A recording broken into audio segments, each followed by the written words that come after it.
That's why you're here, what are we doing? No, we're, fixing the, waterfront owner as well, so. Just, it's like anybody want, just get that provided information. Fine, rest of you, so, how much you? I was sitting for this committee. That's another reason, I guess. Or what we look at it doing. Never was committee. Do you have to wait to the meeting? I think so. What is the internet password? It's, are you using the guest name? Sure. It is. Hey, Charlie. It's like life is good, I think. Life is good. Yes, life is good with a capital L, a capital I, and a capital G. Michael, what did you used to do before you retired? Which career are you talking about? Well, that's great. Take your choice. Last career, maybe company that's process citrus fruits. Oh, Started out with that DEP, actually the water. improvement. oh, There. The conservation.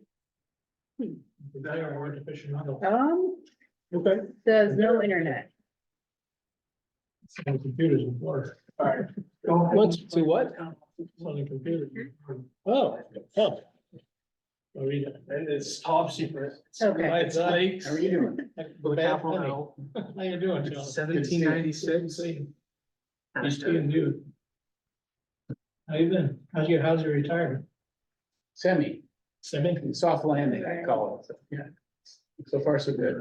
Good. Getting a few days of skiing and some. There's nothing like retirement. You were skiing just in the last few days? Yesterday. Since the snow, yeah. Yeah. Is it pretty good? It was very good. Oh, yeah. Yeah. I was wondering how this. I can keep it in check. Yeah. Next well, one. And you have Yeah, right. Commissions this year, you're. Yeah, you know. Recording. Oh, God. Suppose I'll try that. Very cautious, but that's not. Cross country ski at all? No, I can't. Skated at all or? No, I've never skated. I used to cross country ski, but in fact, other surgery, totally back. In year 2000, I had a genital problem with. All right, it says that. Joint toes. Had to have surgery. Few. There we go. So much. I had to work around. Oh, the hat. Yep. Totally destroyed my cross country ski. Cause it had, those boots have the. Yeah, boots flexed up. Yeah. It's very painful. They walk around. Yeah. So they go down just. There. If you're all set.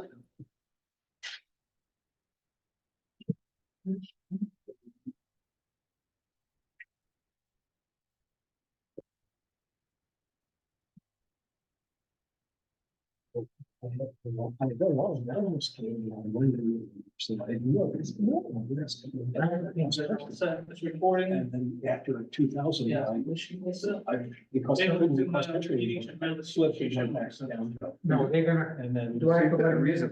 I don't see anyone. Oh, well, it was in 2012, back on the back surgery. And that's us. Yeah. That's Lynn and then. The computer used to somebody. We're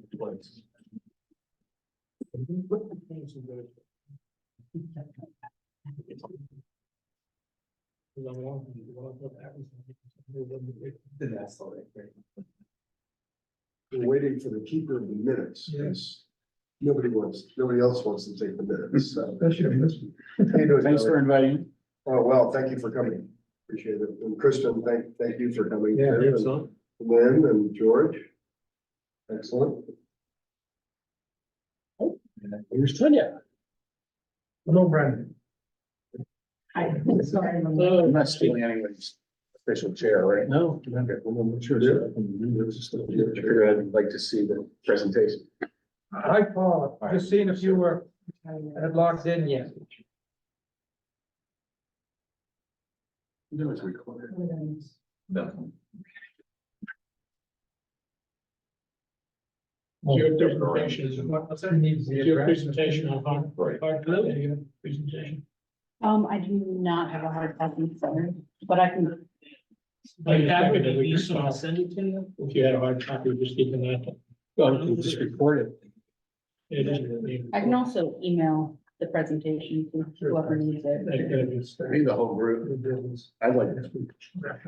I got enough to read. Thank you. I mean, yeah, I think that's my, sure, we can do the minutes. Where did this meeting is part of which committee? Sorry. This meeting is part of which committee? Which town committee? Is it the natural resource? Belgrade Lakes and Natural. Natural resource. It's called, Pat. it's called, it used to be lakes, it's now lakes and. Presentation to Paul, so we can start, he have the presentation to read and get what he needs. I just want to see if we're getting it. He's trying to get in. He's trying to, was waiting.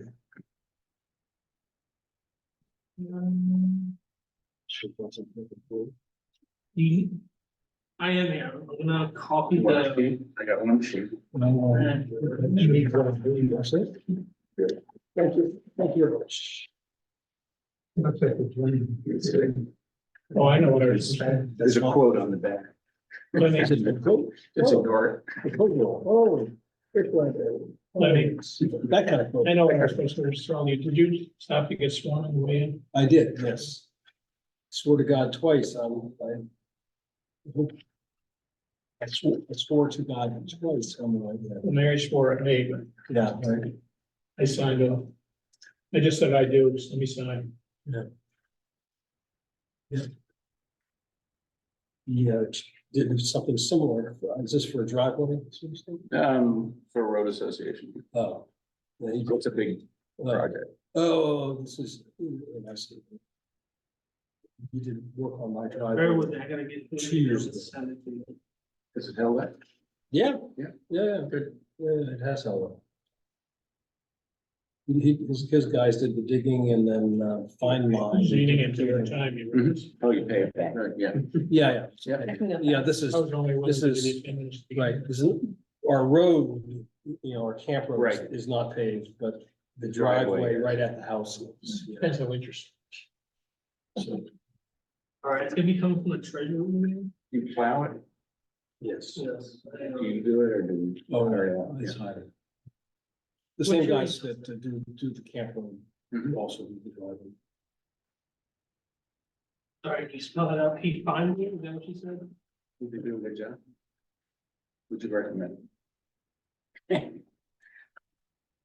And I won't ask for any. Well, I would, Keep on. the answer is, I It's would. hard to find good people. That's part of the reason I'm asking. Well, I don't, I think that they wouldn't do it. It used to be, Ricky Dameron, Dave Hallowell, Mhm. Ricky Dameron, yes, Ricky died. And, How so do you spell now, Rick's son Scott has kind of taken it over. And I think he, F-I-N-D. and I don't think he does it with the road and. Was the it being driveways for people who want it. I don't think he would take on any more. I think he's just kind of doing it. I'm almost as a favor. Mhm. All right, I'm sending you, pick a link in the. In town here, yeah. Or. Not here. I I should think. have, that's soon. Mhm. So he doesn't have a lot. Sure. I don't think, it's nothing that he does. Mhm. Yeah, and he doesn't do, he and the couple guys who work on it, I'm not sure he's been. Don't do a good job. I'm sorry. Mhm. But of course, Ricky had decades of experience. Right. You get to know the road and what people like and. Yeah. In fact, I mean, this is only the second year doing it. Last year was the first year. They're better this year. The than one at last the year. end of it, so hopefully it'll save there. They got more, they got to do a lot more next year. Well, right. Which is Not much this year. Yeah, well, well, shit, that's good. Hey, I'm not. Not complaining. Other than the lakes. Well, wait, early ice house. Very rare. Yeah, it's our lake is the earliest ever, by 4 days. Date, 15th of March. did you observe it or is that what? Oh, was that's my, recorded? well, That's what you observed. that's what I observed and recorded. Mhm. And it was, I'm sure, I haven't done the check for sure. But I would bet anything that it was the shortest ice over for the whole winter, because it didn't actually ice over until the 1st of January, Mhm. so. Oh, God. January, February, and half That's of an March. important variable, yeah, Yeah. not only ice out, it's Sometimes length that's of really cover. short. Yeah, the totally, the cover here was only. I've been busy, but I can't really tell you what, why, Very short. for now, Becky's always got to say, but. Zoom at all? I think those records will be useful. going No, forward. no, just Yeah. family stuff. Recently, I think. So, in fact, when I was just looking, I have the records dating, I mean, we bought the property and built the house, we bought the property in 87, built the house in 88. We didn't. I have the records So our son's from, So from that 88, that was a lot of fun, but. one year exception, when we were in the country. And, No big deal. So if you. And interesting to chart. that's, and what I'm going to chart the number of days of ice. Yes, I'd be interested in that. Yeah. I'm gonna do that, and we'll put that in our newsletter that's gonna have, they'll have your interview and it coming out. in 6 weeks or so. Do you have, you don't do the dam for sand, No, that's the gap. yeah, No problem. it's, not All right, I'm gonna that, get back to that. it's, Cam. Yeah. His son. Paul, are you in now? Okay, thank you. See ya. Yep, no problem. Yeah, they're great. Oh, no, this has to do with. I know, it's something. Starting to get some from the dam, and that's sort of, yeah, Thing. interested in that. Should be. Hey, thank you for waiting while we, there were some technical difficulties. Really appreciate all of you. First thing I was gonna ask is, to get acquainted, but I think we gave you another, 12 minutes to do that, so. We'll be get through. Skip over We'll that. skip right over that. In lieu of, just getting things moving, we'll hold our old business off to the end of the meeting and you folks can go if you want. And we'll start with our new business. And the first presentation is by Lynn Geiger, 7 Lakes Erosion Control Policy Manager. And I'll give it to Lynn. All right, I'll try and go a little quicker to make up for lost time, but, so I'm gonna briefly compare the shoreline zoning ordinances for the towns in the greater, Belgrade Lake watershed. So just a reminder, there's, 7 different towns with shorefront in the whole Belgrade Lakes watershed. Belgrade, Mercer, Mount Vernon, Oakland, Rome, Sydney, and Smithfield. And I'm only gonna talk about 3 of the sections in chapter 1000, because the rest of it is mostly like logistical and administrative things. This is where most of the meat of the ordinances are. So I'll start with how the towns deal with non-conforming structures. And you're gonna share your presentation. Yes, yep, yeah, so you don't have to write anything down. So I've listed out basically a bullet point of what the state guideline is. And then I've only listed ones where the state is different from one of the towns, just because otherwise it would take up hours to go through. So the first thing is setbacks. And Belgrade and Mount Vernon have a stronger ordinance because the planning board can increase setbacks for areas with steep slopes or poor soils or to increase buffer and that sort of thing. So that's a plus on Belgrade side. There is for the ordinance about repairing and renovating without a permit. Oakland has a requirement that a letter of intent must be filed for large improvements, and that doesn't include repainting or shingling. You can do that without a permit, or without the letter of intent. So that's, I don't know if that's a plus or a minus for the lakes. That's just a difference there. And then for expansions of non-conforming structures, these are structures within the setbacks.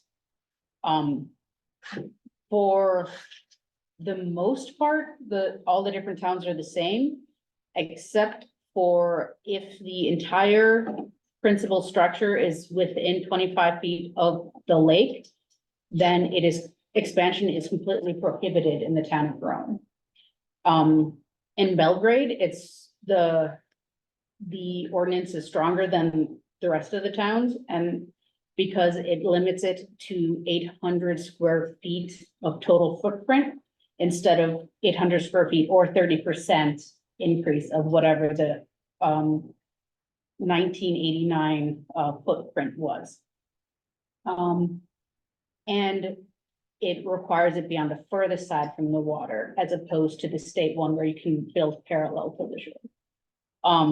And then similar for the rest of the structures inside of the setbacks, Belgrade and Rome have limited it to a square footage instead of the 30% of previous. And then continuing on, so when a structure is damaged, if it's damaged more than 50%, it has to get moved back to the greatest possible extent, and you have 18 months to get a permit for that. Except for in Oakland and Mercer, where you only have a year to get a permit. And then if it's less than 50%, you can fix it, but you can't increase the unconformity. But Oakland and Mercer didn't specify a time, so that means it's whatever the state says.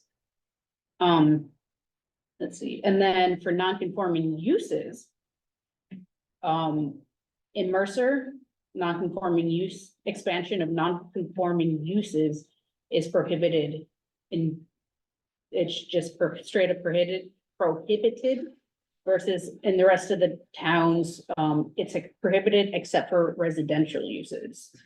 So you can expand your residential structures, but you can't expand non-conforming structures for other uses. And then for resumption, so that's an abandoned structure, and then you go back to it after it's been abandoned for a while to resume whatever was happening.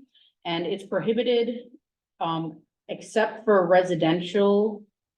You can have up to 5 years before resumption is prohibited. Otherwise, you have 1 year of unuse, plus you can get an extra year if the planning board gives you an extension. Except in Mercer, it's just straight up 1 year. So there's no waiver for the residential there. And then non-conforming lots. If it's contiguous, if the two lots are contiguous and vacant or partially built in the town of Belgrade, you have to combine the lots if one of them is vacant and they're smaller than the minimum lot size. But in the rest of the towns, you can keep them separate as long as they meet this requirement of having 100 shoreline and a minimum area. And they can do they have the ability to put in a wastewater, like a septic. All right, so the next thing is districts, and this is a little bit different for each town because towns have different existing structures. So for example, Mount Vernon has an extra village district for their village. But Sydney, for example, their shoreline zoning is built, they don't have a separate shoreline zoning document. They have one giant document that does all of their zoning. So theirs is a little bit different. They break it out into wetlands versus rivers versus lakes. And then the general district is anything that's not wetland, river, lake, or resource protected. So the biggest thing for the districts is the resource protection district. And that is like a shoreland zone, but more restrictive because it's either within the floodplain or within with a steep slope. Or for half of the towns, if it's a moderate or high value wetland that is associated with great ponds or rivers. So that is that's green because that's a plus. It's better than the state. And then Belgrade has a town specific one, which is resource protection slope. And Belgrade's the only town that's split out places with high slope to be treated with differently than other protection districts, which is really great because you can't do things on places with high slope that you can do other places. So it's really great that that's split out to be regulated more strongly. Now, this is high slope within a certain distance of the shoreline? Yeah, so all of these ordinances are for within 250 feet of the shore. Okay, Sorry. So Yep. that's the shoreland zone. Is anything Yeah. 250 feet and closer. So moving on to land use standards. So this will be the bulk of the ordinances. So I'm again stepping through only where there are differences in the ordinances. So for minimum lot size, Smithfield has option to do clustered development. If you're not doing clustered development, you need twice as much lot size for the minimum lot size for a residential building. Mount Vernon, you need 2 acres for residential and commercial industry, government, and institution. That's what INST is. So yeah, so Mount Vernon, you need 2 full acres, which is 43,000 feet, I believe. So it's, right? it's a little bit over, yeah. Okay. Pretty close. Approximately. So Mount Vernon is double the minimum lot size from the state standard and from Belgrade. Belgrade also has an extra ordinance that cannot have more than 2 dwelling units in any one structure. So that's helpful for septic systems. And then there are additional ordinances for structures that Rome and Smithfield have added for bunkhouses. So it's just minimum lot size for a bunkhouse. But if you can only have 2 dwelling units in Belgrade in any one structure, then bunkhouses aren't necessarily, like, you don't need to add that ordinance because you already can't really do that. And then Sydney has an extra ordinance that 1 accessory apartment is allowed per lot. It must be attached to the main dwelling, and you can't add an accessory apartment to a mobile home or trailer. And then for Rome has one more additional one that basically says any inhabited structure, like a trailer, must fulfill the permanent housekeeping of a permanent dwelling unit. So that means it has to have a sanitary water supply and a sewage disposal system, and it has to be on a slab or foundation or other support that the CEO or planning board approves. Moving on to more land use standards, there's campgrounds. You can have, campgrounds are required to have 5,000 square feet per campsite, and that doesn't include roads, driveways, or wetlands. In Mount Vernon, it's double that for campsites with water carried sewage facilities, so, that would be like a plumbing versus 20,000 square feet for sites without that, so that would be like a latrine. So Mount Vernon's campground regulations are much stricter than everywhere else. Oh, go away. Sorry.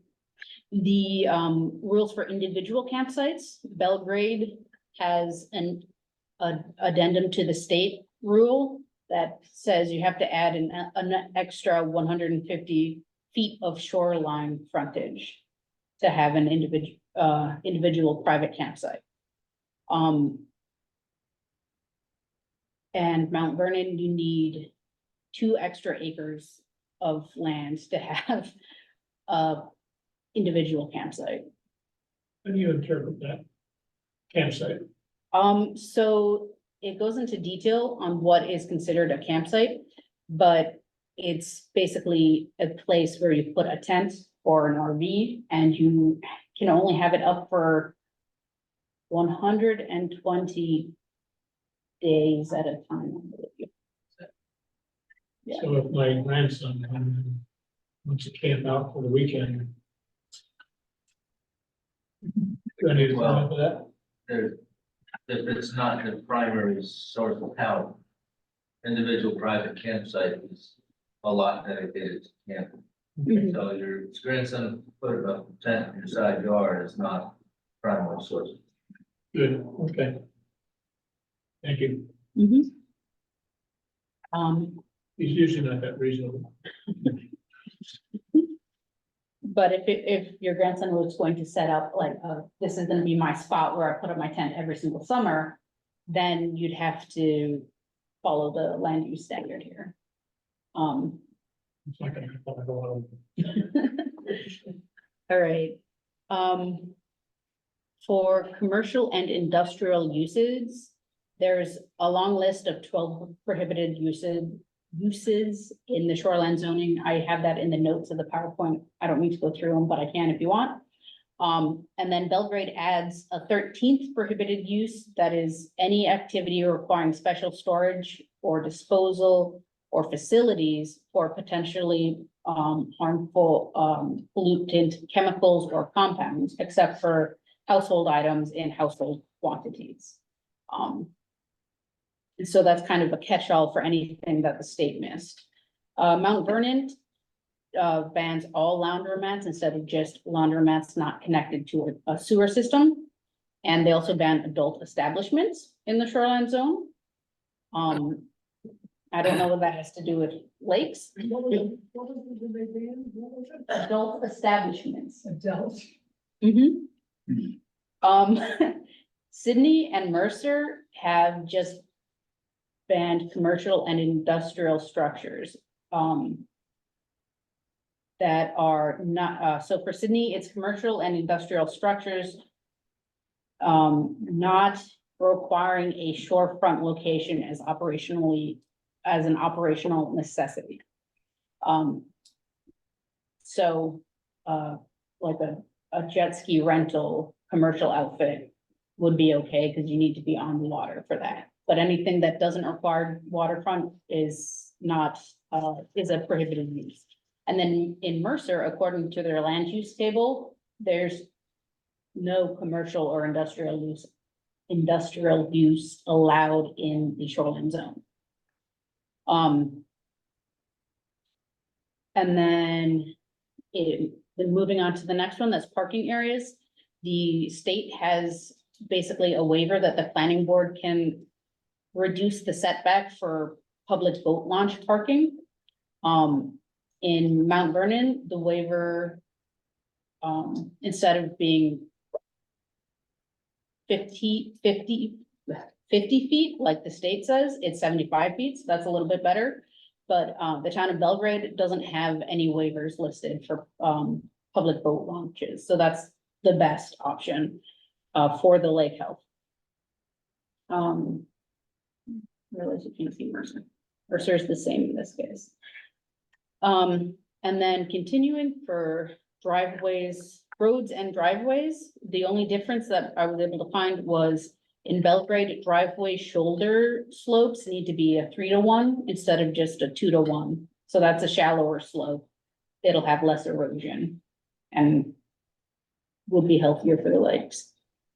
And then for stormwater, the states requires all new construction and development to be designated to minimize stormwater above the natural pre-development conditions. And where possible, existing natural runoff control features shall be retained. So don't break what's there if you can help it. But Belgrade has a really great ordinance that any project that includes increasing impervious area or disturbed area must implement best management practices consistent with the main stormwater management design manual. So that is a great ordinance for lake health. Moving on to septic, the only difference that I was able to find was with regards to the new 2020 law that you need inspection prior to buying a property with a septic system in the shoreline zone. Unless, of course, it's less than 3 years old or was inspected within 3 years.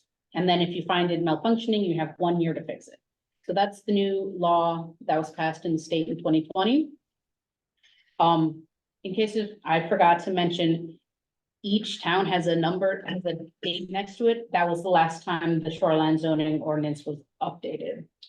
Right. So as you can see, Mercer's has been updated the least, which kind of explains why they're not having as many of these variants from the state laws. So keeping that in mind, Belgrade basically already had the state law in effect, except there's no waivers on age, meaning if it was installed 2 years ago, it still needs to be inspected prior to sale, which is great because you don't know when it's gonna malfunction. Hopefully it won't malfunction if it's less than 2 years old, but it could. And if it's malfunctioning, the local plumbing inspector for Belgrade has to be notified in writing. In Rome, it specifies that it has to be purchases and transfers of property. So if you're giving your house to your grandson or a family member and you're not making them pay for it, under the state law, that's fine because it's not purchase. But under Rome and Smithfield law, actually, you still need the inspection for the transfer of property. And then a copy of that report has to get sent to the code enforcement officer of the town. And that's pretty important because a lot of towns in the area don't have digitized records of septic systems. So that'll be a great way for Rome and Smithfield to start building up those databases. And then the last thing for those two towns is you only have 60 days to fix a malfunctioning septic system instead of a whole year. And then Sydney has an extra clause in theirs that septic systems have to be installed on suitable soils of at least 1,000 square feet. So that's the only town that has a specification on how big the suitable soil area for the septic system has to be. And then moving on, mineral exploration and extraction. According to the state, you can extract within the shoreline zone, you just can't extract minerals, and this includes sand and gravel within the setbacks. But in Belgrade, Sydney, and Mercer, you cannot extract sand or gravel or minerals within 250 feet of the lake, which is a really great ordinance to have. And then agriculture, according to the state, you can't store manure within the setbacks and any effluent from a manure storage place within the shoreline zone that's up 250 feet, just cannot have any effluent or contaminate stormwater runoff. Um, What am I supposed to do? I mean, the nice thing about putting it down with the lake is in the springtime, when the water's high, it'll wash it away, Nice. and they'll run out of space. mhm. What's your solution for that? Well, so, I mean, Oakland has a pretty good solution that you're not allowed to add more manure within the shoreline zone at all. And Yeah, you can't store any manure, you really don't have to answer. okay? So that's the only difference with manure storage across the towns. All right, so moving on, section 15P is probably the most important to Lake Health. And none of the towns had anything different between them for this section. And this is the section with other vegetative clearing. So this is what your buffers are about, the vegetated buffer that Lake Smart talks about, or that Seven Lakes kind of encourages people to install. So I just broke this down. This is the entirety of section 15P. If you're in a resource protection district, you can't cut anything within 75 feet of the shore except for hazard trees. And then elsewhere, you can only cut what is necessary for expressly authorized uses. So that'd be like trail maintenance or something like that. And then within 100 feet of a great pond, that's the suggested buffer. You can't have an opening greater than 250 square feet in the canopy, except for your 1 foot path that has to be 6 feet or less from trunk to trunk. And it has to meander through the buffer. You can't have line of sight to the shoreline. A great pond or Great ponds in general, great pond. so lakes. Yeah, that's, yeah. And then also within the buffer, you have to maintain 24 points in a 25 by 50 square area. And it goes into a lot of detail about pointage, and it's basically bigger trees are worth more points, but you can't have only big trees. Only no more than 50% of your points can come from trees with bigger than 1 foot in diameter. Plus you have to have at least 5 saplings in each of those 25 by 50 area plots. But other than that, you can pull out trees as long as you are paying attention and not messing up your point values. But you can't remove more than 40% of your trees within a 10-year period. You can't cut anything less than 3 feet. But you can prune the bottom third of tree branches. So, what Seven Lakes would like to recommend be a new ordinance is that you can't just straight up, don't cut anything in the buffer without checking with someone first.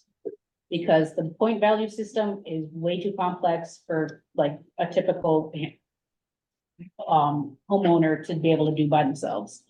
I would totally keep pruning the bottom third of tree branches, because keeping your view to the lake is really important for homeowners. And the bottom third of tree branches doesn't do that much for the buffer. Like, it's not helping the lake as much as the top canopy of the tree.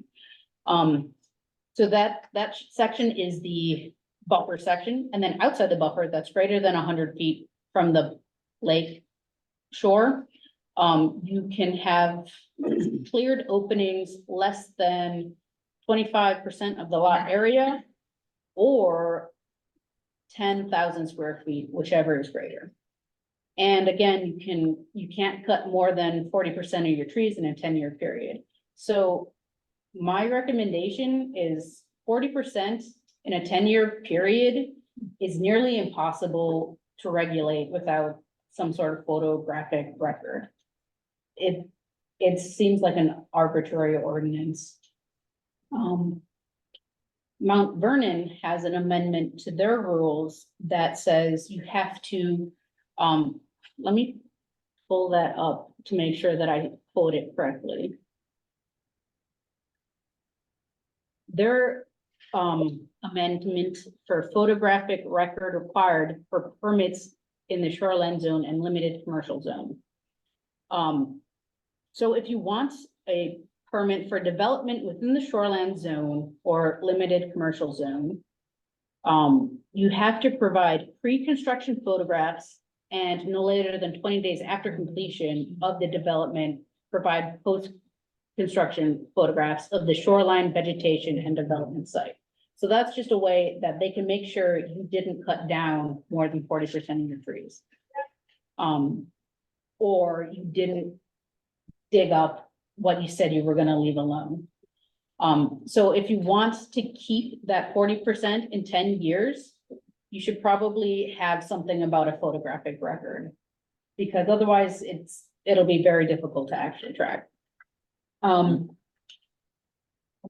Section 15P4 is, states that non-conforming cleared openings may be maintained, but should not be enlarged. So that's your lawn.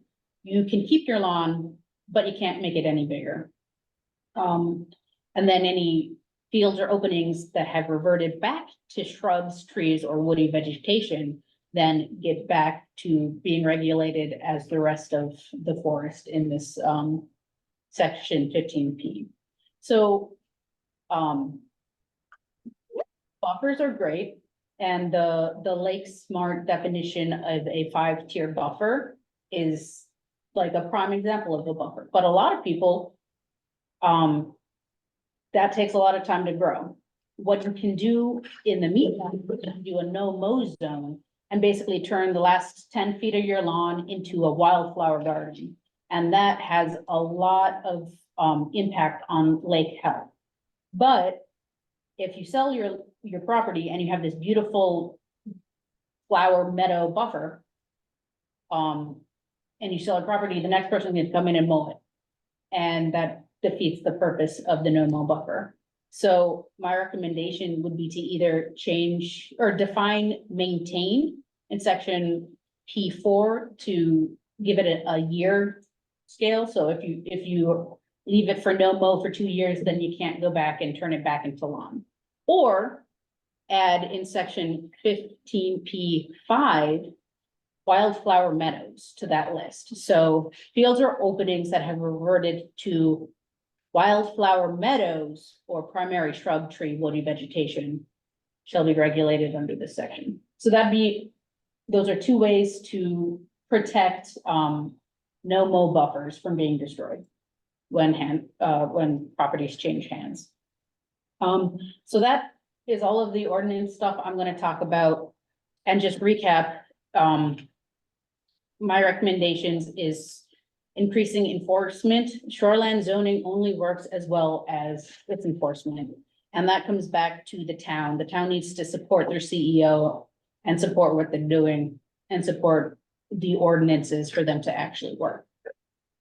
Then strengthening the buffer regulations. No town in the watershed has done that yet. And then having stronger septic ordinances. Basically, we're adding property transfers as well as purchases would be the first step in that. And then I just wanted, What would be the second step? the second step would be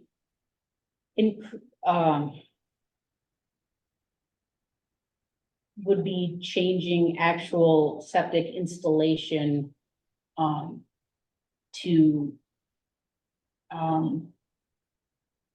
so for example, in York, Maine, they have higher flow rates for a 4-bedroom house than what the state says you need for a 4-bedroom.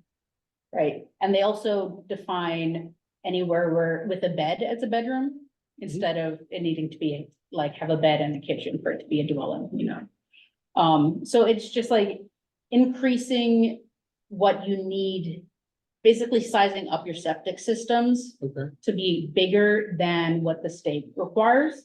And then also being a little bit more particular about what soil types you're installing these septic systems into, making sure they're not short circuiting to bedrock and just flowing straight into the lake. What about one, this may be a short circuit politically. What about, inspecting, septic systems on a rotating basis within the shoreline zone, every 3 to 5 years? Yeah, I think that would honestly be the best thing, but I don't know how you could institute that. Because, That is the political shots. yeah, so that one, So you haven't seen examples of requiring any septic system within the shoreline zone to be inspected and certified as functional every X number of years? No. Regardless of any transfer of ownership? yeah, You so haven't seen that. I haven't heard of that. I can How about countrywide? I can dig a little Something, deeper and yeah. see if there's anything. I bet California might have something, Okay, especially around Lake Tahoe, but There are regulations in communities to paint your house the same Yeah. color. You know, so if you can do that, I don't see why you can't start to get more aggressive to protect our lakes. Mhm. That's sort of my stance. You Yeah. gotta get the ordinance passed first. And that, No, I understand that way, but within the shoreline zone, you know, what's the percentage of property taxes coming from the shoreline zone? 80% maybe? Mhm. What's the percentage of voters that live in the shoreline zone? you, Few. So maybe it's possible to get done if maybe it requires some education, but if the community recognizes that the lakes are central to the tax base, to enjoyment by everybody, even if they don't live on all, things like that. So, I understand that, you're right. Yeah. But it still comes down to getting the town, the legislative body to approve it. Yeah, I agree, well, but you don't know if you can do it until you try. right. that's true. Yeah, So it may not happen the first time, but maybe it happens after it gets, drummed into, and people say, well, wait a minute, what are you doing? This is invasive, maybe it requires that to get to what we need, because what we don't want is to see our lakes have algae blooms and be. The Seven Lakes think we have problems, septic systems? Another question, yeah. Yeah, What is the To some biggest, from your folks' point of view, what is the biggest contributor to the lake health or the negative side to lake health? Is it septics? Is it fertilizer on lawns or industrial? so it depends on the lake. So for example, in North Pond, the biggest problem there is the phosphorus that's already in the lake sediments. Like for North Pond, it's already too late, it's already in the sediment. So that's the biggest contributor, phosphorus. But other than that, it's hard to say. We need to do more science, especially with septic systems, because you can't really see how many of them are failing without doing inspections of all of them. And on North Pond, we did a septic survey, and of the shoreland, of at-risk soils in Smithfield, and correct me if I'm wrong, only 50% of them actually had their septic system like in the database. 75 were in the database. 75 were in the database? out of how many? No, 75%. Oh, okay. 25%, we have no records. Yeah. It's Okay, yeah. Smithfield, and Smithfield had the best records in Northland. Okay, So we started. okay. all right. So a quarter of the septic systems or cesspools or whatever just weren't in the system. So that's one of the issues with trying to weasel out, is it septic system, is it runoff? And these were in the at-risk soils that were sand and gravel primarily in Smithfield. And so the concern is When that you say at-risk soils, sand and gravel, what does that mean? the sand and gravel can leach nutrients So they're, into the groundwater. okay, so, Or- so those are bad, those are bad soils to use for leach fields. For phosphorus. Ideally. Yeah, right. Yep. With that in mind, you can design soil standards to improve the soil and Mhm. reduce the runoff, Sure, or require, more advanced septic systems. right, I understand, yep. But, so what we found in Smithfield, and this was a limited group, because but we picked Smithfield because they had the best records. And half of them were installed after 95, which is good because they improved the standards after 95. That's good. A quarter were installed prior to 95, so the standards were less, which you just addressed. There are no maintenance records, at least at the town level.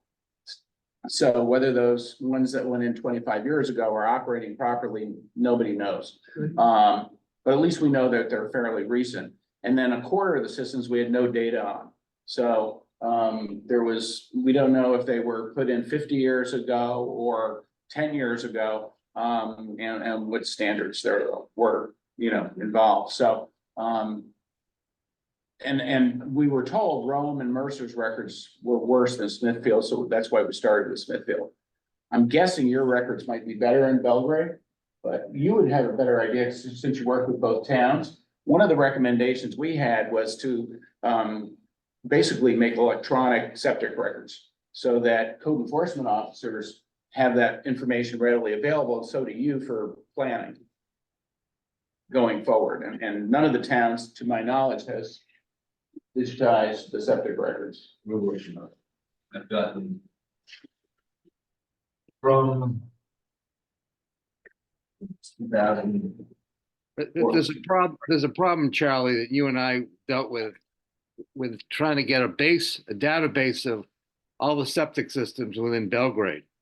And at one point, we were gonna try and get some Colby interns to work on that because you have to gather information from the state and the town records, and then there's gonna be some that you don't have any records on. But we don't have a database yet. Right. I know what you're saying, and that's what we had to do in Smithfield. We sat in the town office for a day and went through, 100 records. So we've got records here going back to 1983. How come? We have no idea how, but we do have some records. From, I think it's 2004 to present, I've got digitized, I'm in the process of uploading that to the new GIS system. So that is a matter of public record. What's complicated is when subdivisions go in, a lot of times they're done by one map and lot number, and you might have 8 different permits attached to one map and lot number. So going by their diagram, depending on how good the septic evaluator was with its artistic work, I can kind of pinpoint which lot it might actually be in today's record. So it's a lot of work, it's cumbersome, but we're getting there. I've got There's also another approach because there are soil maps that show you areas with suspect soils. And we've thought about trying to look at these impact areas, and that takes manpower as well. That's what we did with Smithfield, but, we only did 80 or about 100 records. There's some 200 plus camps in Smithfield, but it was thought that about half of those were on decent soil. So we started with the low hanging fruit just to get an idea of, because we had no data, of what the problem is. We've scratched the surface. We really need to do more, I think. So, and just starting with the basics, the database, getting that available. And then you can, once that job is done, you could report back, this is the state of what we know. And, what we do about it is the next step. And, And the other overriding issue is that no scientist has been able to tell us with any certainty as to what degree septics are contributing to the problem, and that's what we're trying to get more and information. depending on the lake, I've seen estimates from as low as 2% to as much as 20% of the problem. So that causes that's a political problem of going and saying to people, we really got a problem. Well, there's reports that, No data. that the birds do more damage defecating than the septic systems that are failed. It's a tough situation. And that's been the argument, is if it's 2% of the problem, spend your money elsewhere, take care of erosion. Well, there's my point. Fix It's the just wanting roads. to understand, because if there's things that are simple, easy, low hanging fruit that have a big impact, then that's, my opinion would be, is areas you start to focus on, not that you ignore the others. But if they do only represent 2 to 20%, well, what about the other 80%? 20%'s big. It You gotta is. do something about it. That's worth working on and spending money on. 2%, there's other things to do first. It's exactly the right thing. to do. How about you somewhere in between? But Yes. I used to work at Seven Lakes till a month ago. So I spent 10 years there doing erosion projects. Yeah, we skipped the introduction. Sorry, I'm Charlie Bader.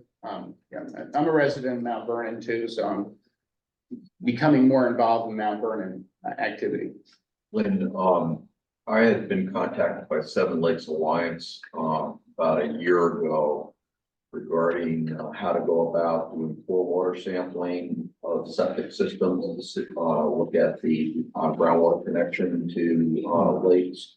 Anything ever come of that? I don't know that it would answer the bigger question of what proportion of the problem comes from septic systems, regardless of when they were designed, but it would identify those soils and types of systems that they're not failing, they're not malfunctioning, because that's what all those inspections tell you, is that there isn't poop running across the ground. Pipes are connected. Yeah, but it is hydrogeologically connected.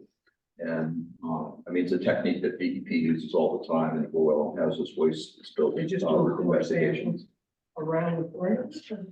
Yeah, you put, essentially a sort of a mini groundwater monitoring well at the, soil water interface, because you can't sample in the water because it's too diluted. Well, I've interesting. seen it used, extensively on the Penobscot River. I think that approach is probably what we're gonna have to do to really sort this out. They did an interesting, very preliminary study of caffeine Yeah. in the water of North Pond and Ibuprofen great tracer. found trace of, caffeine. They look for the caffeine. Yeah. Exactly. And pharmaceuticals too. And they found it along the shore of North Pond and not in the middle. Yeah. But identifying the individual camps and doing the more detailed study that's required is being left for another day. You need homeowner permission to go. I think we could get that from Lake Association members without a Yeah. problem. I don't think getting home, I think it's coming up with 50 grand, 100 grand to start doing a good job of assessing it. Yeah, that we haven't done yet. What would when you say assessing it, what would be involved? Some of what George is saying is really getting into the groundwater and sampling it and seeing whether we think that there's movement of nutrients from houses in sandy soils into North Pond. We're about to spend $1 or $2 million doing an alum treatment probably over the next 3 years. Okay, well, so let's say there is, what can you do about that? I mean, Replace systems and completely replace the systems. as necessary, yeah. I see. Well, and part of the problem is that the design standards are not really meant for preventing leachate from reaching Especially surface water phosphorus. bodies. Phosphorus is very hard to get out of the water. Well, It can be and done. the conventional wisdom for decades and decades, it's nitrates are the problem. And it's primarily on coastal waters, not phosphorus in lakes from septic systems, and that's proven to be wrong. Say that again? The conventional wisdom historically has been that the primary nutrient that leaches from human wastewater is nitrates, not phosphorus. And so the focus at the state level has always been in coastal waters and septic systems as a potential impact, because nitrates are more limiting in ocean waters than phosphorus is. And freshwater is phosphorus, that's the limiting nutrient. And how does that affect the design of the septic system? So septic systems are designed to first remove pathogens Yes. and then the nitrogen. I see. They're not actually really designed to remove nitrogen or phosphorus, but nitrogen is a lot easier for bacteria to fix. Okay, Because it has this whole cycle, it goes to ammonia. Yeah, sure, nitrate, right, and- yeah.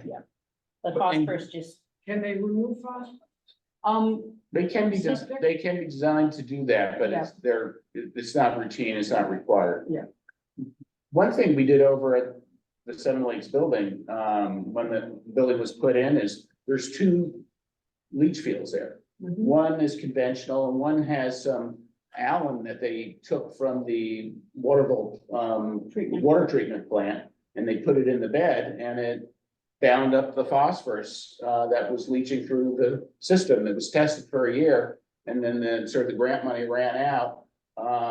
They were looking for beneficial uses for hazardous waste essentially from, you know, it was an innovation award that they got. It was a limited grant, but why use, stuff that's been taking out, you know, PCBs? Why not just get some clean alum and require that in septic systems?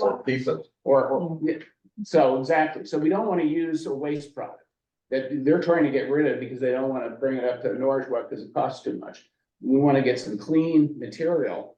I think they could be redesigned if it was proven it's a problem and if that was a good solution, which I'm no engineer, so, but I think there are ideas that we could implement. How long does that get rid of the phosphorus? Yeah, it depends on It's, concentrations, but it does have a finite life.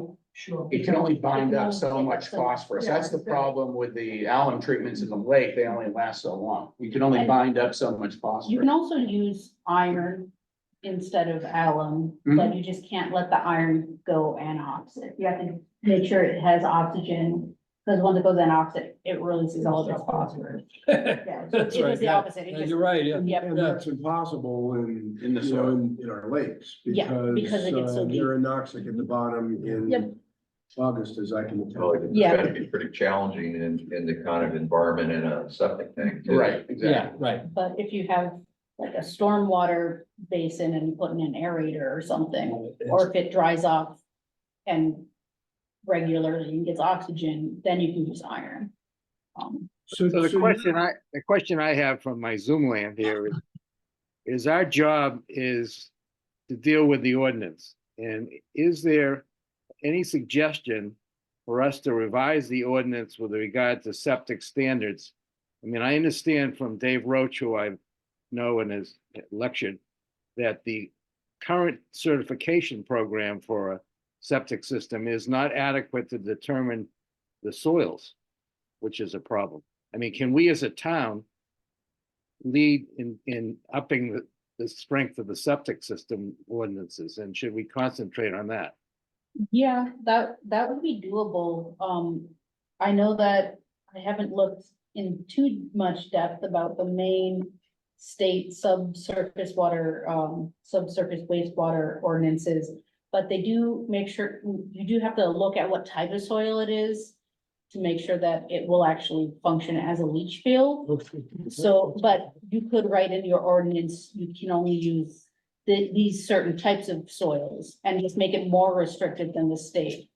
So would you be like excavating the leach field as you're installing it and changing? Because my property is on 150 feet of sand. It's sand that goes down before you get to bedrock when we were putting it in our well. So I get sand everywhere, you know, sand all on the shoreline.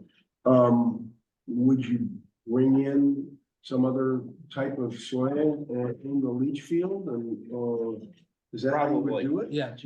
You know, that's a Dave Rowe question. He used to be the state soil scientist. He'd be able to tell you what but- exactly. But He knows all the this. quick answer would be yes. You'd bring in So- some modified, So we You could, want we some sort could, of organic Yeah. material. we could specify that in the shoreline zone ordinance to. Right. To, you know, change that. And so then we have a situation where new septic systems are gonna be much more beneficial for protecting the lake. And then we might think about existing systems, I mean, what to do about those. you know. And Chris, it's both, it's new systems and old systems, and I suggested before, and I think we should try and have Dave Roach talk to us, because he's an expert, as Charlie knows, on this. And he's currently doing a lot, like, septic systems is his new passion. So he would probably love to come and talk to you He about. also lives in Augusta and he loves fishing in the Belgrade, so he wants to keep our lakes clean, so. He's a good guy. Available. The other thing you were asking about, are there requirement ordinances in other parts of the country? There are ordinances, I know, and Pete Callen always talks about experience in Doylestown, PA, where they have a regular requirement to have your septic system inspected every, whatever, 5 years. So I don't know that number, but they have a regular inspection program. And that was Doylestown? I believe it's Doylestown, PA, that county of Pennsylvania. How do they enforce that? Pete I think Callen, they, well, Pete Go Callen ahead. sent me the regulations and how they enforce it, Tanya, which I can't imagine it's gonna work here, is they, it has to do with, they don't allow you to pay your real estate taxes unless you have your tax, an inspection. septic inspected. That makes sense. Then you end up with their home after that, so. Which you don't. So I'm sure they get them inspected. Yeah, they can. There's inspect it, leverage. so. +62-8564. And that's usually how it works, you know, it's once you start putting liens on properties that it gets people's attention.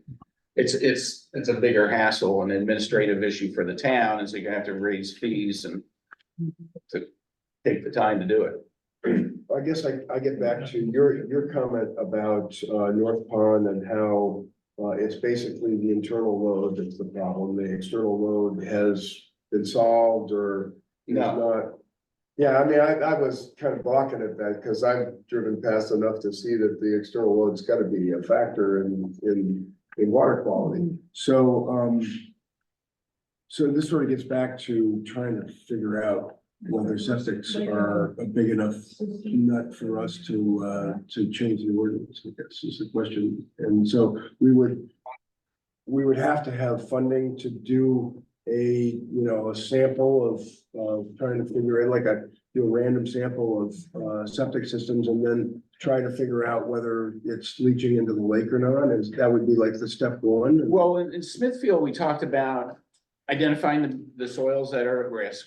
Okay. Because on good soils, you know, with a system that was put in 20 years ago, chances are it's taking care of the phosphorus before it gets to the lake. It's binding up with clay in the soil and stuff like that. That's what Dave Roque would say, I believe. But it's those soils that are at risk, like sandy, gravelly soils, and with old systems. So there are areas that we've identified as part of the Great Pond Management Plan a couple of years ago that we did over at Seven Lakes and with the state, that identify the at-risk soils and they're right over by, Paul Feinberg's, that whole Horse Point Road. Okay. That's a lot of sandy, gravelly soils there. So I think there's plenty of locations around the lake that have already been identified where you could take what we never did in Belgrade, we did in Smithfield for North Pond, was go to the town office and really start going through those records and starting to inventory what the records look like. And then pick the systems that are over 25 years old or that we have no records on. And then do some of that more detailed, groundwater sampling. And if we find there's an issue, good, that we know one way or the other. And if we don't find that there's a problem, that's also good news. And you might want to put your attention more for buffers, kind of like surface water runoff rather than worrying about the groundwater. Right. Because there's a lot of grandfathered lawns that probably should be taken care of in the next 30 years, but that's another issue. And better roads. The roads, there's a lot of material getting into streams, into the lakes as well, so That's there's another question. other big sources. What is the low hanging fruit as far as mitigating phosphorus from getting into the lake? So we talked about septic, it's a question mark with septic. I think part of the problem with all the management planning we've been doing it for a decade now, and I think they're well-done reports, but it's all based on modeling. Mhm. So we haven't actually gone out and taken water samples at all the streams. We've started doing that in the last couple of years at Seven Lakes.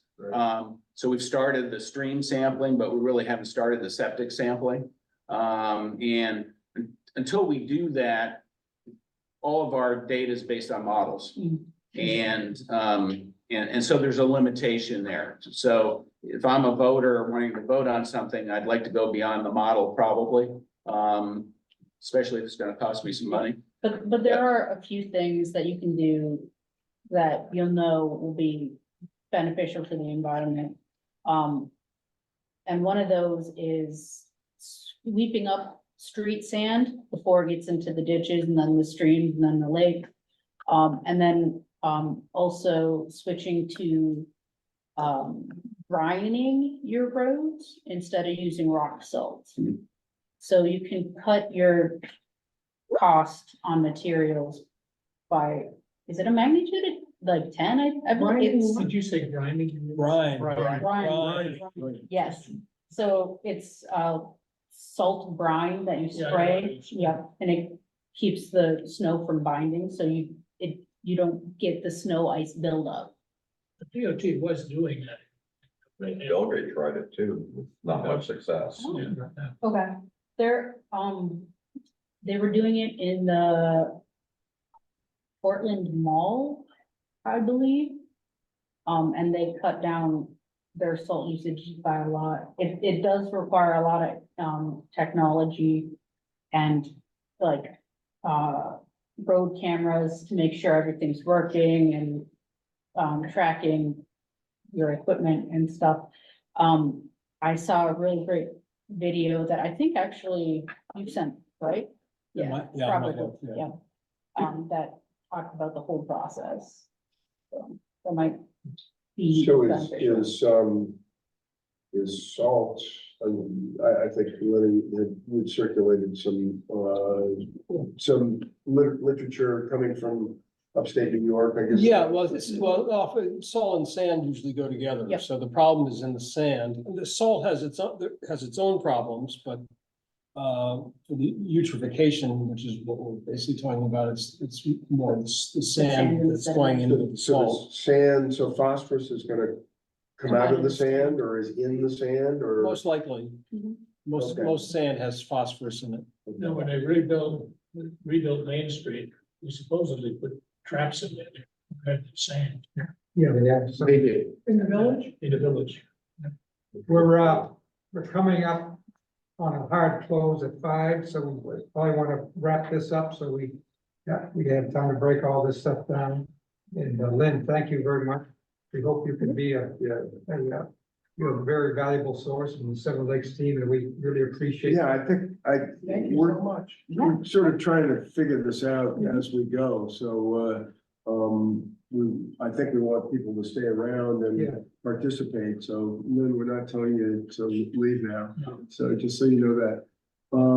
Do we want to, we'll stop at 5 and then continue with, our other, like, the minutes from the last meeting, or do we want to stop at 5 up? Or? I think the office closes at 5. All right, so let's, We have to. so we'll stop our shoreline zone, at 10 up, and then we'll.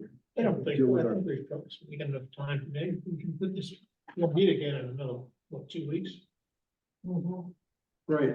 I mean, you may have nothing else to do today, but I do. Okay, Mike. Thank you. Thank you. You're Thank you very very much. welcome. Very helpful. Thanks for doing all the comparative town Yeah, that was spreadsheet. I was, That like would to be see that. to kind of see what people Yeah. are doing in another town. Must have been fun to put together. Reading the ordinances. Just going through our own ordinances was a lot of work and time and took done, and I can imagine reading all No. Yeah. That was the Lynn, first is there- thing I did. Lynn, can you give us some recommendations, Lynn, but is there one or two weaknesses in our regulation that you could point to and as a very what we think? I mean, I looked at I saw that one thing I noticed is that in one town, one of the problems with the septic transfers is there's no obligation for the certification to go to the CEO. CEO's involvement is something that I think is in another town, was it? That we could adopt. But is there Yes. anything more that we can adopt that? Because I think ultimately I'm thinking that we're gonna have to sit down and put pen, and the paper and start writing this up. Yeah, you could require that a plumbing inspector report get handed in when they come in to find the deed and change over ownership. That would be one way to make sure that the report makes it to the town office. And is there any more of those things that maybe you could, The report has to be a submission as part of the permit application. So you can't get a permit without it for an expansion. you don't have to do it right now, but if you could jot down a few of these things, I'd appreciate it. Yeah, and if you have ideas, or if any of your colleagues have ideas for ways that we could tighten up our shoreline zoning ordinance, just in general, that would be very much appreciated. That's what we're looking at. Absolutely. Yep. Thank you. So, I guess we've got a couple more minutes. So, yeah, maybe you could think about, what are the top,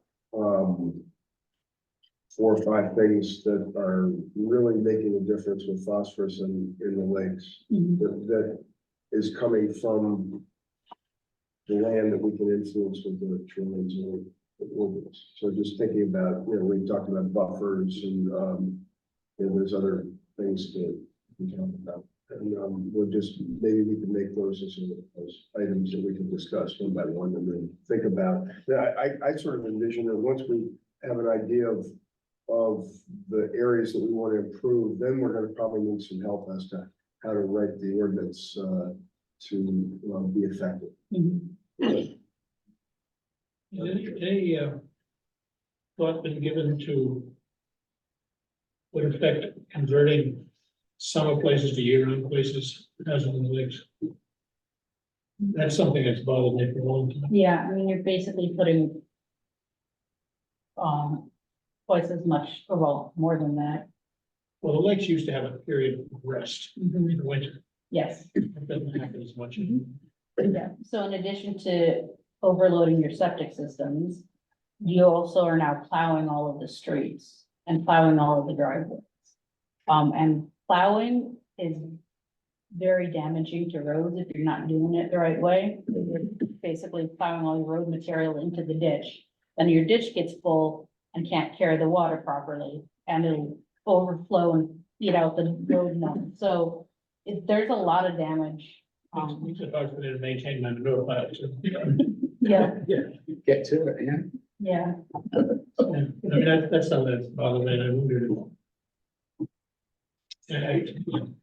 Question is, what can you do about it? That somebody has the right, they buy a place and they want to live there, they want to winterize it, and sort of thing, I guess.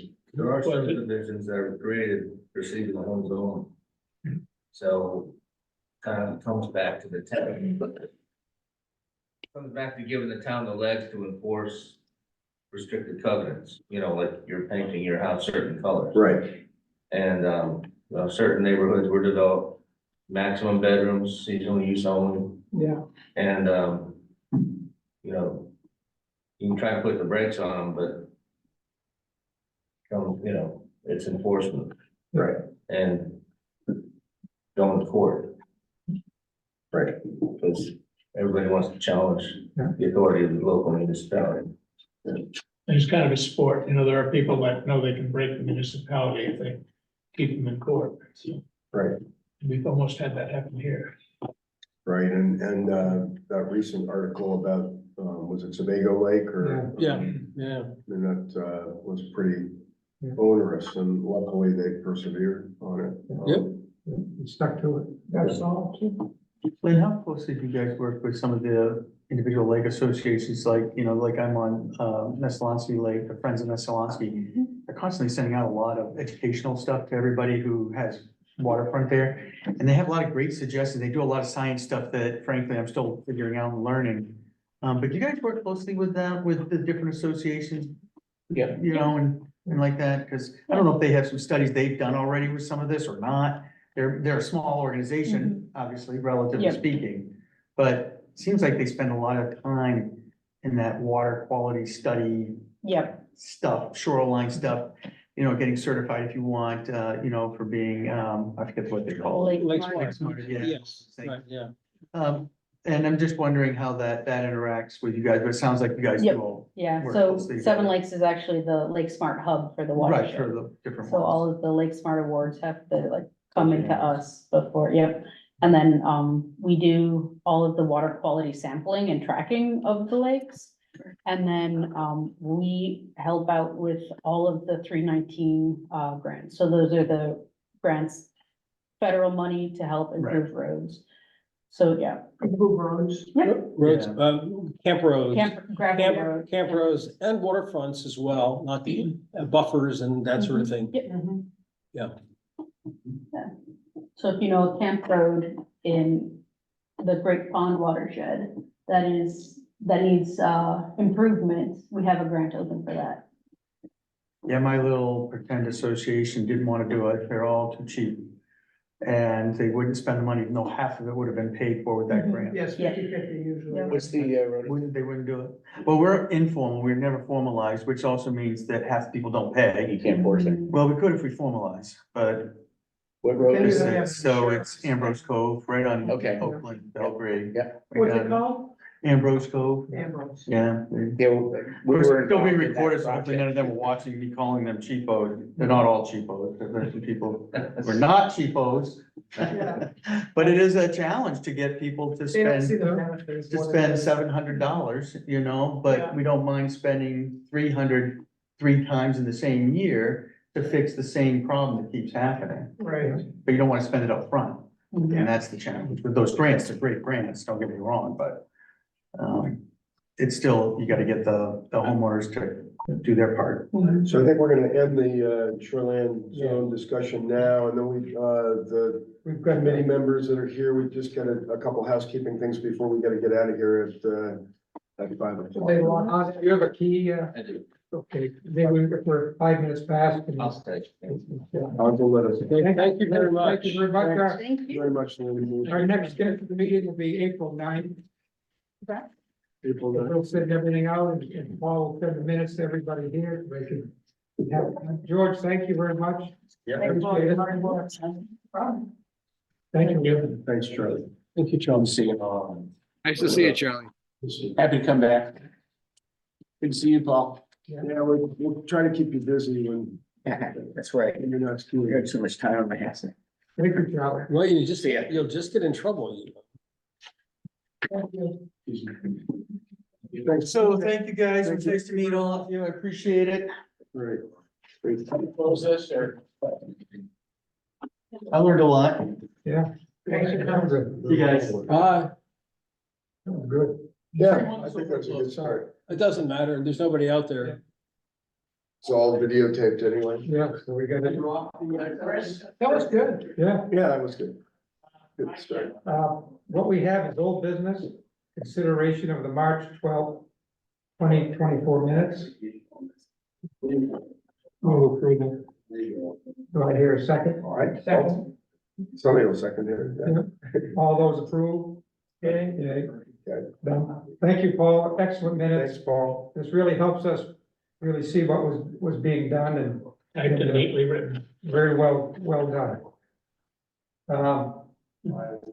At the, last week I talked about our election of officers, Great. how that works. I went in, as we kind of migrated from the committee, the Lakes Committee to the Lakes and Natural Resources Committee, we had a new set of bylaws. And that bylaws, it required that after the annual town meeting, we would elect the next meeting we have, we would elect new officers. The chair, secretary, and vice chair. And I had a few questions, you know, how that really was gonna work, so I went and talked to Mary Vogel here, and she's, you know, she was puzzled a little bit. So she's gonna just talk to send a note to the main MMA. Oh, why don't we just, I think, since the town meeting is just passed, why don't we just have the election? yeah, It'll be the first election yeah, and start the count all over again. that's what I think, we'll just go ahead and do it. Yeah, who's gonna be, nobody's gonna challenge us. Because this is a special meeting, our next regular meeting will be in, Well, we can still do it today. Yeah, we've got a quorum. Quorum. We can do it today. Okay, What are we doing? We're electing you the chair. Yeah, well. No, thank you. As chair and secretary. okay, You're the president, vice president, and Lenny, Lenny, you're wonderful. I love you. we'll be out in a minute, Mary. Oh, that's okay, we're just gonna lock you in Yeah. anyway. No. Yeah, we just have to stay until tomorrow morning at 8:30. So you wanted me to look into one thing. Oh, Oh, good. This is what they sent back to me, so I want you to know in advance. They want to know if it's personally motivated. They want a vote from the majority of the committee, Oh, what does that the mean? bylaws. Yeah, we voted on that. You voted, to look into it. No, you changed your bylaws. You voted And the select board approved it. right, but you asked to have it sent over to have them look at it to see, should you be continuing with and beginning with the starting with the new bylaws? Read it. I'm out till next Monday. Okay, okay. so I can respond back to that, but this is their response on your inquiry. Town's gonna go to hell. Where do you go? You can't go, right? I may never come back. Oh, don't say that.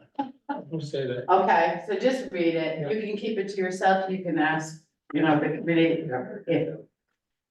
Anyway, I'm not sure I think why, that works, the solution works. but, Let's vote today. they just want to make Vote on the sure things officer are right not. now Right now. and just start from Yes. today. Yeah, we were given, this was the bylaws approved by the, Right, and I have those. Yeah. But now they want both sets to comment on it. Read through what he has to say, take it home. I'll. It's not going anywhere. Think about it. No, you can have it. Yeah. It's just, you asked the question about the bylaws, the new bylaws and the old bylaws. And, We changed that, I think we changed that committee, so right, it's a brand new committee. Okay. so so Brand new to me. Pat's question It's been a was, brand new so committee. do That's the we- question, right? do we begin with the new bylaws in moving forward? And so all history for the past charter for the Lakes Committee is passed and you start anew. Yes, Well, she's asking a question. So that was your question. Yeah, Is it, I don't And see any so, What does the letter say? upside to this. I mean, what's. so what does the letter say? Yeah, well, what does the response say? Yeah, from MMA. Yeah. they just want to know if the That's- majority of the board is Oh. interested in the answer Oh, of the question. Mm. But anyway, okay. that's a response. I'm going at 5 All right, minutes. okay. All right, thank you. Bye. Bye, Mary. See you later. Oh, Yeah. okay. Yeah. I mean, we don't have to do it right now. You can wait till next time. Yeah. Just wait till your next meeting. I mean, if you want me to pursue that, I can. I'd rather just let us handle it. Okay. Thank you. Okay. Yeah, Sounds no, good. We don't need to respond back, we appreciate that, No, appreciate their input. yeah, and that's basically what he had to say. Yeah. Okay. Okay. Hey.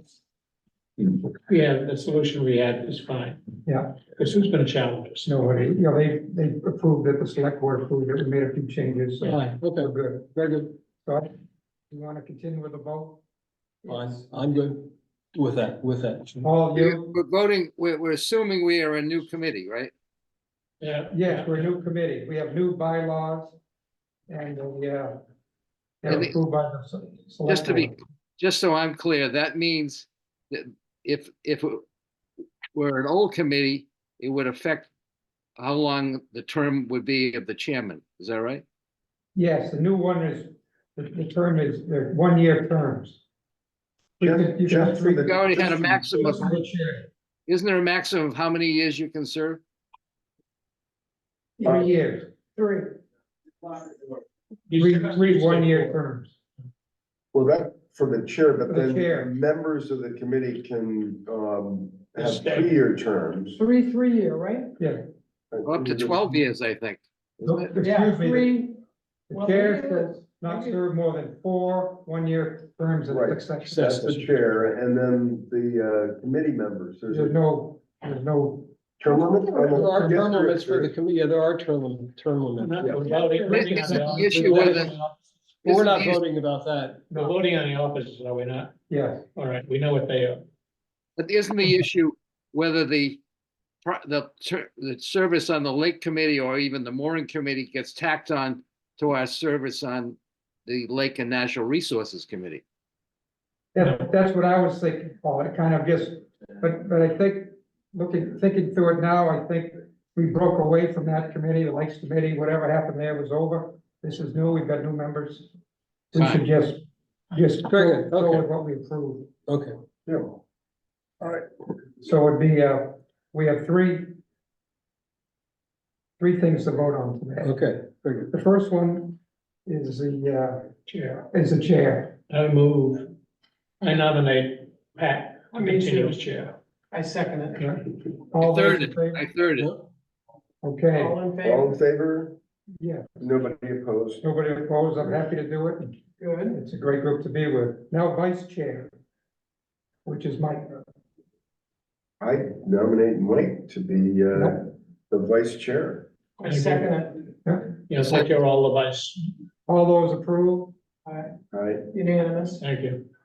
Now I'm not the gonna do this. very critical moment. The secretary to take written minutes, be shared with the town clerk upon their approval. I nominate Paul. Okay, I'll second that. All those approve? all right. Okay, All right. We're good. Congratulations. Okay, New congratulations, all done. Uh, Very good. It says that, committee members shall be eligible to serve no more than 4 3-year terms Oh, it in is four? succession. Yeah. Right. 4 years. terms, so that's. Yeah, They take it, well, you gotta take a year off. But this thing is- I know, that's yeah, John Martin approach. I have yeah. Well, while we have a few minutes, any feedback on how it went today? You know, I know. Chris, It you went well. I probably have a got some- suggestion. I have a suggestion, just, I did this, but I think we were forwarded a different format for the shoreline zoning, which is more readable.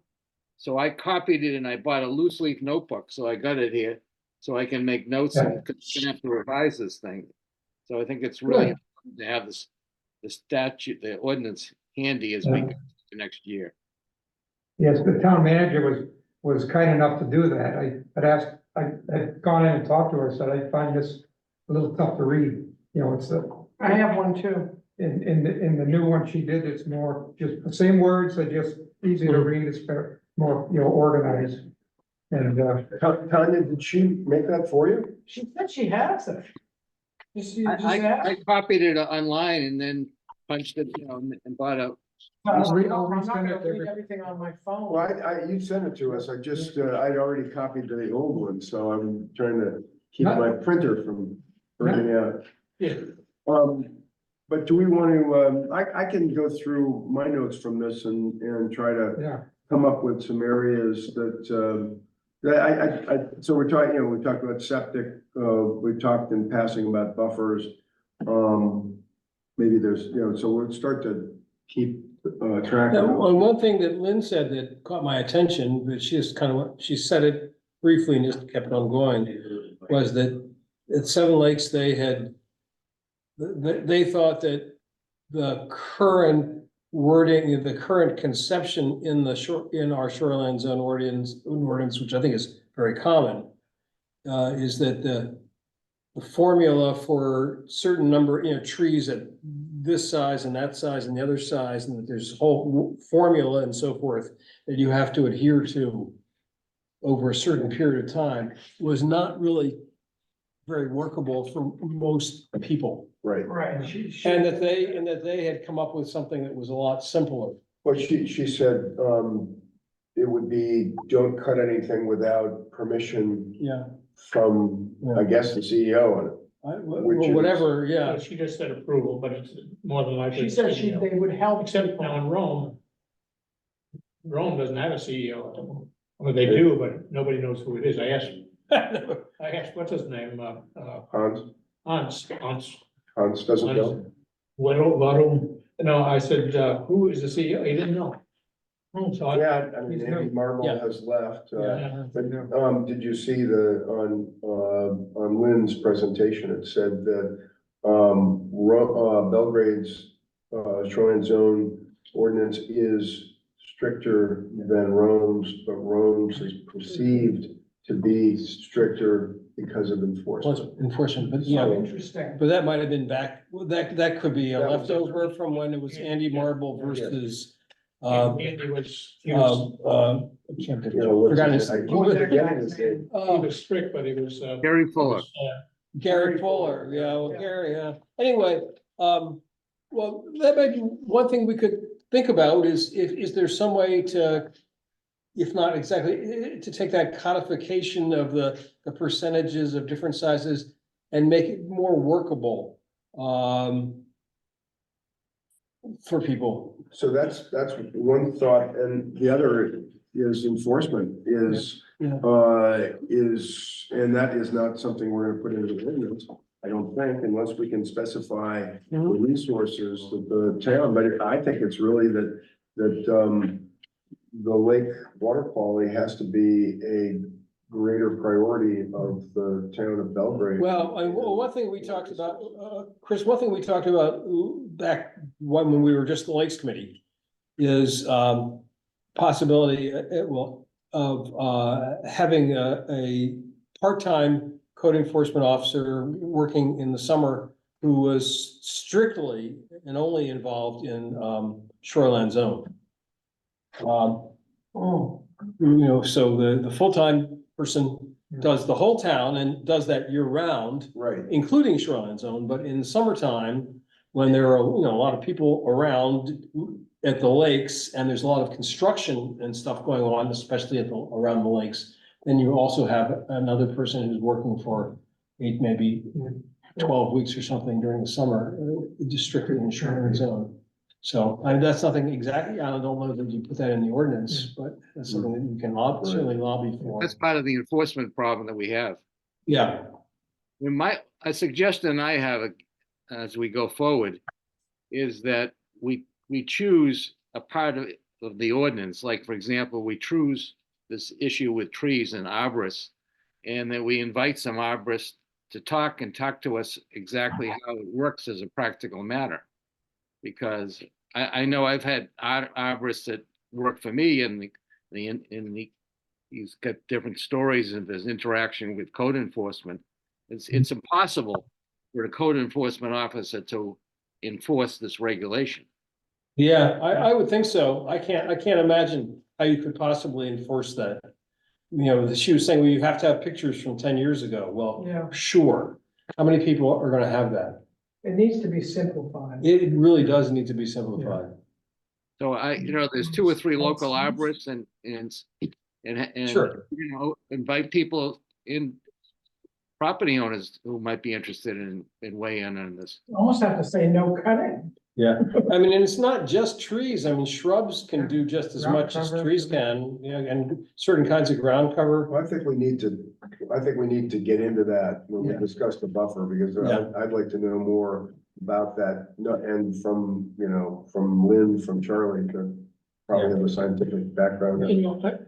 sorry, go ahead. Well, I'm still would maintain that enforcement is a matter of resources, and Yeah, you can enforce anything if you've got the resources for it. And I don't necessarily think that we have enough resources, so.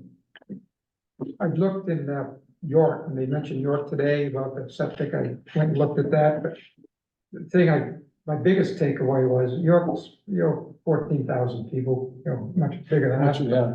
But they have 7 people in the code enforcement officer staff. Yeah. 7. Yeah. And they have administrative one, 2 administrative ones who do the paperwork. They have, the rest were field, and they have someone running it, so. And the town is richer than Belgrade too. Right. They can Yeah, afford- it's much more. they can afford to afford it. But just, More businesses too. we That's have why more Massachusetts- waterfront than they do, more complex, they're more. It's layer and ocean, where. Anyway, we're, Way over time. I just want to say, I was a little disappointed today, and the reason is, I had hoped that, Lynn was gonna come and tell us, I looked over your ordinance, here's what you guys ought to be looking at. You're weak here, here, here. I don't really care what Mercer's doing. I mean, it's nice to hear, but Yeah. that's what I think in the future, we ought to ask people to, talk specifically about Belgrade. I agree, We and did I have to think steer her it in was that direction. it was a decent summary of what's going on and sort of introduction for us into this, but she did say a few things that they thought Yeah, that should be done, so. but with a little bit of reticence. Well, no, I, Yeah, this is typically, I don't know, we're still being recorded here. And the other thing I'd like to say, I think Paul's suggestion is a good one, if I understood it correctly, Paul. We'll take a section at a time. We'll talk about buffers once, and then we'll talk about setbacks, and we talk about, is that what you had in mind, rather than Yeah, taking We're gonna have a session on vegetative buffers, and so we invite some people and they really are expert on that and get just concentrate on that one issue. yeah. way in. And really look at the language we have there, Yeah. Because you gotta get, I'm a lawyer, used to be a lawyer, so at It's some point, I'm language. gonna have to revise these ordinances, and you're gonna look at where we need to. I think we're still at the objectives phase, so if we can get an objective of what we wanna do, and then we're gonna need some help, as to writing, and examples of what's, we're not unique at all, I'm sure there are examples for everything we wanna do. We just gotta find out what we wanna do first, and then we can find out, get an example of how it can be written. Well, the town pays dues to, what's the name of the organization, the planning organization? MMA, you talking about Maine No, no, Municipal Maine- Association, no? Plus the, Cog. car. KV Cog? Cog could Yeah. come in and help us. They've helped us write ordinances in the past, and that's Right. when we're ready, I think we can get them to come. in. But I think we want to not rule out breaking new ground. I feel like, we're seeing North Pond and East Pond as, this could be our lakes that could happen, and they're not in our town, right? So they're not our lakes, so we just want to make sure that we're, as aggressive as we need to be to actually make a difference. I'm with you, Chris, and I think that should be our reputation, that, we are trying to cut some new territory, and and septic is a perfect place to go, or buffers, I mean, it's all. I think they're, I think buffers, I mean, did everybody read that, what George Seal had circulated about, they were really harping on the difference in Vermont versus Maine and the lawns, just all the lawns that they have in Vermont, it was crazy. We had almost the identical situation here in Pinkham's Cove a few years ago, when Denny was still here. And that's exactly what happened. They cut down all the trees and everything, built this big monstrosity of a Right, mansion. And they made them go back. They paid a tremendous fine, which they could easily handle. And they made them go back and replant things, and had to maintain it for 10 years. Now I've lost track of what's going on there. That was in Pinkham's Cove? Pinkham's Cove, yeah. yeah. We should have Denny come in and talk to us, because I've talked to him about that and the struggles that he had with enforcement. It was very difficult. That would be good. He's a good one, if you could get him. He's living down south now. Yeah. I think the idea of just focusing on, like you said, like one section and try to run that to ground and then before we move on to Yeah, and with the objective of what do we want to actually, what do we want to do? What's the problem? What are potential solutions? Which one are we gonna pick? What's our And then- priorities within the problem? You know, what's the low hanging fruit? You know, what can we really attack? Yeah, is it a problem? So, Yeah. is it a problem? That if it is, then we address it. And I think that's a better way, otherwise to do everything like we've been doing. You know, looking at the whole world, we're not gonna get anything. I don't think we've gotten too much done, to tell you the truth. Just starting. No, pessimistic. It's our first meeting and We this is. can write it all up. Oh, that's right, this is our first meeting. It'll take a That year. old committee over there, I don't think got a lot done. Well, it took Well, 8 that- months to that'd be get better. to here, Huh? to have this committee formed. Okay. Without this, we wouldn't be even talking about it. Right. You know what I'm saying is that we haven't come up with many recommendations No. yet, so. Yeah. Put it that way. You're We're right. still researching. We can I research. think we it. all have We're ideas. new here, so I don't know what you old folks are talking about. Well, we're ready to, I think we're on a rougher. We want us to be more Yeah. radical. I move, we close the meeting. Yep. Okay. Second. All in favor. favor? Vote with your Okay. feet. right. So we all gonna start doing some homework. Try and get up there next time. Okay. All right, you want some help out? I don't know, I mean, I think I can, one of the chairs. Okay, make sure, I don't know about the table though. Yeah. Yeah. Hold on. It's. Yeah, it does. Okay, go